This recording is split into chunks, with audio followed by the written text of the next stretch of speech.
Welcome back to Charlie Cat Presents. I'm your congenial and lovable host, Dennis Morrison. Well, I'm not so sure about lovable, but I do try to be congenial. Before we get into this today, I'd like to ask you a favor. I'd like to ask if you'd click that thumbs up button for me. It really helps my channels with the algorithms, and it helps me emotionally too to know that there are people out there that really do love me, or at least like me. And at the end of the program, if you don't like it, just click the thumbs down button and all's good. I hope you won't do that, but if you do, you do. So, having said that, just about every kid that I've ever known loves dinosaurs. When I was a kid, I thought they were amazing and awesome. And heck, even old-timers like myself who never fully grew up still love dinosaurs. Some of my favorite movies when I was a kid were some of the B sci-fi films from the 1950s, The Beast from 20,000 Fathoms, or The Giant Behemoth, and things like that that featured giant dinosaur-type critters. Well, I'm going to show you some awesome postal commemorative items today, and other things, but that depict not just dinosaurs, but ancient life. And I think they're really cool to look at. I hope that you'll enjoy them too. And the first one I'm going to show you is not a dinosaur. It is from the times of the dinosaurs, the amazing coelacanth fish, which science believed for a long time had gone extinct millions of years ago until they caught one off the coast of South Africa in 1938, and several more have been caught off the coast of Madagascar since then. So enough from your congenial host. Let's take a look at the first item I'm going to show you. As I said, it's a commemorative sheet, and it's from the Comoros Islands. So let's take a look. Alright, here's the coelacanth. This is a souvenir sheet from the Comoros Islands, and it has one stamp in the sheet, and as you can see, it has a really nice head-on image of the coelacanth. And the sheet itself has several other coelacanths in it. A nice image from the side showing the lobed fins. Really a beautiful fish when you consider that science thought it was extinct for millions of years. And then they found or caught one off the coast, south coast of Africa, or off the coast of South Africa, excuse me, in 1938. And then they've caught several more off of Madagascar. So it is very much alive, known as a living fossil. Then here is another sheet from the same Comoros Islands, and this has 5 different stamps on it, and each a different view of the coelacanth. And then over here is another souvenir sheet, again from the same island, which has the a coelacanth, but it also has men in a boat fishing, presumably when they pulled it up in 1938. I really like the cancellation on these. The cancellation is all the same. These were pre-canceled, sold for the collector's audience, and very nice cancellation. And then this is an image of an actual coelacanth that had been preserved. I think this is the 1938 specimen that was found, and it was on display in a museum. Now, for my collection of stamps, particularly, I like to make my own display sheets. Now, this sheet it's actually a book page print that came out of a book that was beyond repair, and so I salvaged quite a few of the prints out of it to use. This print shows the Protoceratops, and here's the Protoceratops nest with hatchlings coming out of it. Now, in the upper right hand or left hand corner, from former Russian Republic, is the 1991 stamp showing the Protoceratops. And then down here from Madagascar is another stamp featuring the Protoceratops.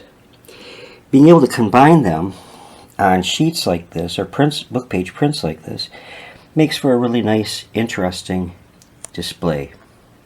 It gives you a sense of what the world they lived in might have actually been like. Here we have the infamous Oviraptor. This stamp is from 1994, and it shows the the Oviraptor stealing eggs out of another dinosaur's egg nest, making himself a little breakfast or brunch snack there. Again, I used a book page print which shows what the world of the oviraptor may have actually looked like. And you can see this oviraptor here is scurrying after these smaller reptiles that are going to be presumably on his menu for lunch. These kind of plants still exist today, or these types of plants still exist today. The big, bulky, bulbous part at the bottom held water for periods that were particularly dry. I think the oviraptor became quite famous during the Jurassic Park movies. He was an herbivore? No, he was a carnivore and ate meat, primarily. Here is the Triceratops. And the Triceratops is some, related to the Protoceratops, except the Triceratops had 3 horns on the front of its head, and the head shield, or frill in the back, was more elaborate than in the Protoceratops. The stamp is from 1994, and it shows the docile, somewhat docile, Triceratops about to be attacked by a meat-eating dinosaur. The Triceratops was an herbivore, a plant eater, but with those spikes on him, he was definitely able to take care of himself. 2 really beautiful stamps. Again from the Russian Republic, this stamp, very colorful one, features the Fabrosaurus. Now the Fabrosaurus was an herbivore, meaning that it ate plants, and it was named after French geologist and Jean Fabre. And here in this background print you can see what the scientists believe that it looked like, what color scheme it might have been.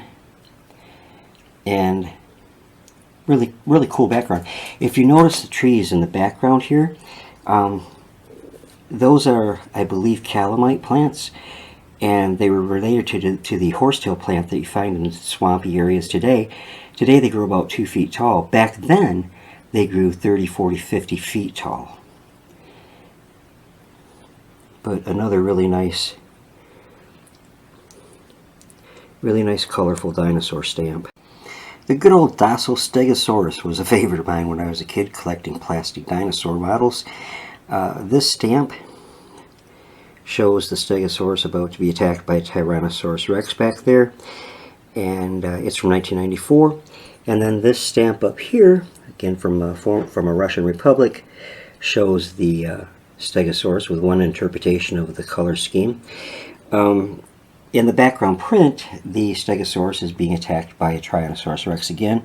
So maybe the Tyrannosaurus really enjoyed eating the Stegosaurus, evidently.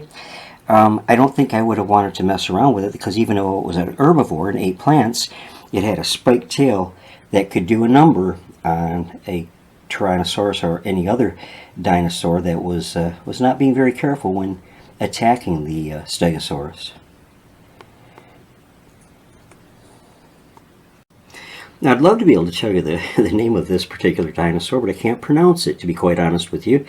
It is attacking a duck-billed dinosaur. This dinosaur is a carnivore. The duck-billed dinosaur was an herbivore. So the background print shows that same dinosaur on the stamp, different color scheme again, chowing down on one of its victims.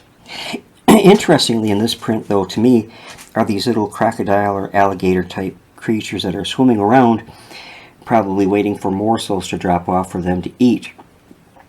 It amazes me with evolution that they can talk about all these other creatures evolving into various life forms, but yet something like the alligator or crocodile remain the same.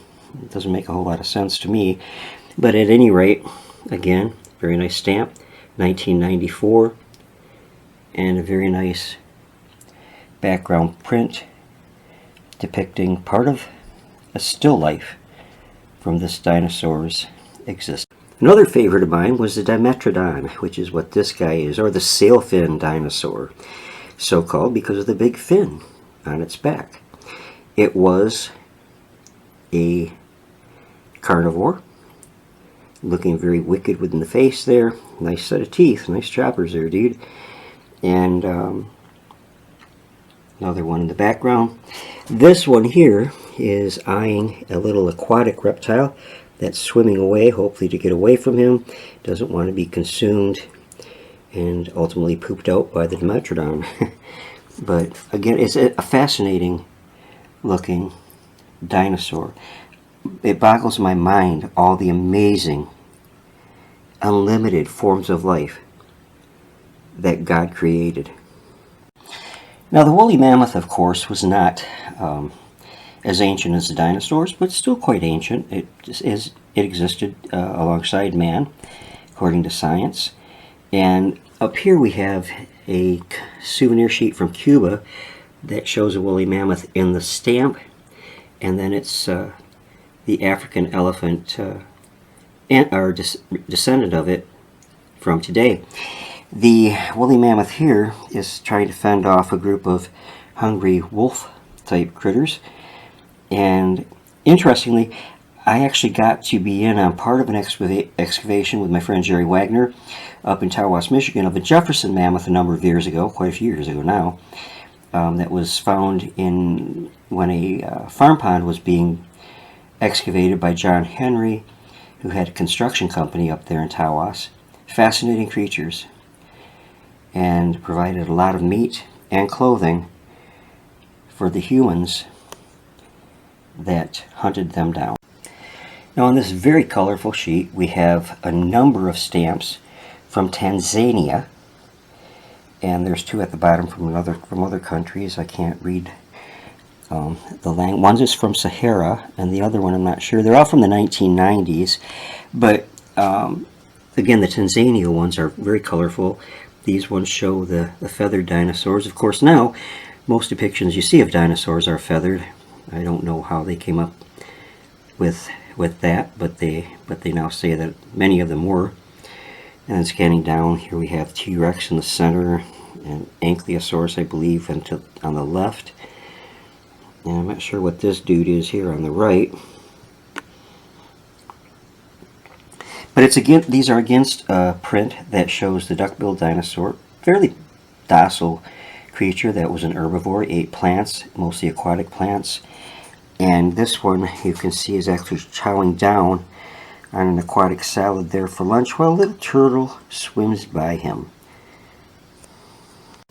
This colorful stamp is again from Tanzania, and it shows what I say is a Brontosaurus. I know Brontosauruses have been renamed or reclassified or something since I was a kid. It is on a book page print from 1937 from a World Atlas that shows their idea of what the Brontosaurus would have looked like. It was, they called it in this particular article, Carnegie's Diplocotus, and they claim that it stood 13 feet tall. So it was a rather impressive fellow. But a nice depiction, and again a beautifully colored stamp. Here's a 1937 book page print, again showing the Protoceratops. This one you can see has its nest with its eggs there. I don't know if they watched over their nest and protected the eggs. This print would indicate that they probably did, or were believed to at that time. This was done based on a painting by Charles R. Knight, and was in the collections of the Field Museum of Natural History.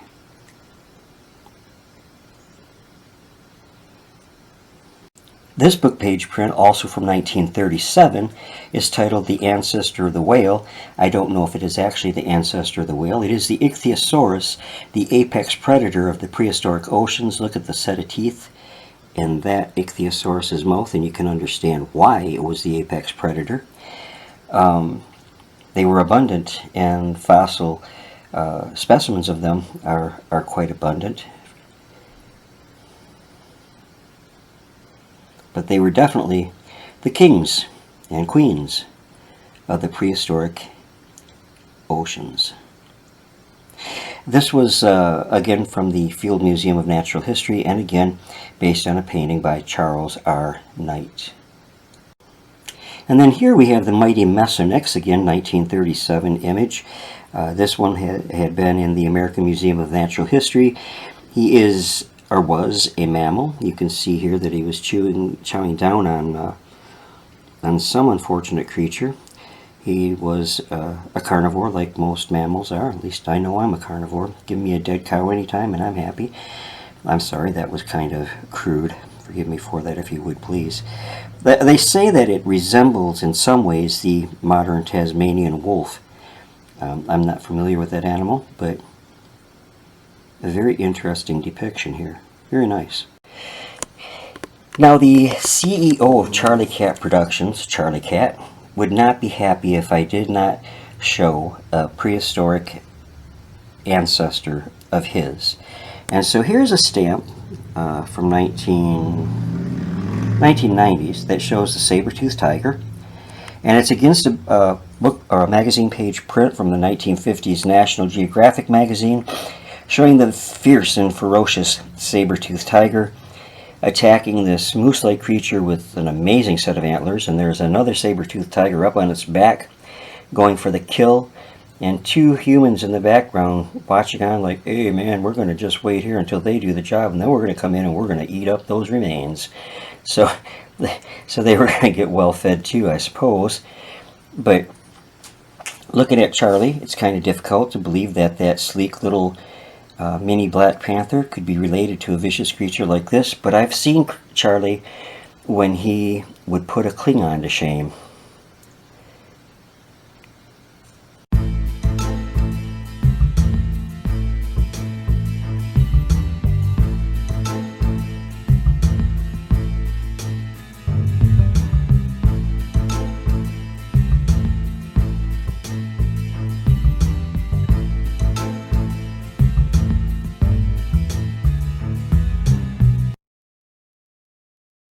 So that's about it for this time. Hopefully in the near future I'll be doing some more videos out in the field looking for Indian artifacts and fossils. It has been a bit too hot lately to do that here in Saginaw, Michigan, but the temperatures are coming down to a more normal level now, and so hopefully we'll be able to get to do that soon. I hope you enjoy my showing you these small collections that are part of my bigger collection. I'm working on one about cartoon characters, and then there's another one about porcelain in China that's coming up, and different things like that. My collection is rather eclectic, and there are a lot of different categories in it, and I enjoy being able to share those with you, and I hope you enjoyed looking at these stamps and prints today. I'm using a new camera. I've wanted a nice HD camera, stereo camera, for a while, and I couldn't really afford it, and yesterday it was a nice day, so I put 20 bucks in my wallet and got my bicycle out, and I went riding around looking for yard sales. Well, I stopped to only one, but that one I stopped to had two Bell & Howell DV50 HD stereo cameras with 8x zoom. And I asked the guy what he wanted for them, and he said, well, why don't you make an offer? And I didn't want to do that because I was afraid I'm going to offend somebody if I make an offer on something. And so I told him that, and he said, well, how about $10 or $20? And I said, well, which is it, $10 or $20? And so he took $10 for one. I should have bought them both. Wasn't thinking, but I bought the one. It had never been used before, and so this is my trial with it, and I hope that it does well, and that the sound is improved from what I usually do. We'll find out shortly when I review this myself. So it was a nice find. It was a beautiful day. The camera actually goes online for about $150, so for 10 bucks, I think I got a pretty damn good deal. So in all seriousness, at this point, I want to thank you all for coming and watching the video. I appreciate each and every one of you. As always, I love yous, and you're always welcome here at the Dennis Morrison channel and Charlie Cat Presents. And I hope to see you all again real soon. God bless you all, and have a great day.